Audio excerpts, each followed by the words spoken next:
કંસારાએ પ્રજાસત્તાક દિવસ નિમિત્તે રાષ્ટ્રને સમર્પિત એક કૃતિ તૈયાર કરી છે, જેમાં 400 વર્ષ જૂની રોગાન કળાના વર્ણિકા છાપ મારફતે ભારતનું રાષ્ટ્રીય પ્રતીક કે જેમાં સિંહો, ચક્ર, ઘોડો, બળદ દેખાય છે. સિંહોની પ્રતિમાની નીચેના ભાગમાં વચ્ચે અશોક ચક્ર દેખાય છે. તેની જમણી તરફ બળદ અને ડાબી તરફ દોડતો ઘોડો દેખાય છે.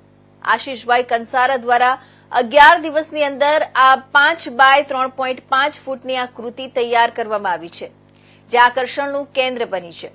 વખતો વખત કચ્છના કલાકારો જુદી જુદી કળાના માધ્યમથી કોઈપણ મહત્વપૂર્ણ ઘટનાને પણ પોતાની કલા વડે ઉજાગર કરતા થયા છે.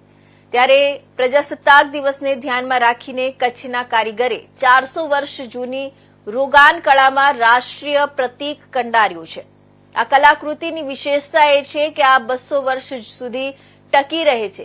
આ કલાકૃતિમાં કપડું છે તે ફાટી શકે છે, પરંતુ તેના પર કરવામાં આવેલો રોગાન આર્ટ જે છે તે ક્યારેય બગડતું નથી. અને ખાસ કરીને આ કળામાં વાપરવામાં આવતા રંગો પર ખૂબ જ આકર્ષક હોય છે. આ કૃતિમાં વર્ણિકા છાપ દ્વારા કૃતિ તૈયાર કર્યા બાદ તેના પર સોનેરી રંગના પાવડરનો ઉપયોગ કરવામાં આવ્યો છે કે જે આ કૃતિને વધુ આકર્ષિત કરે છે.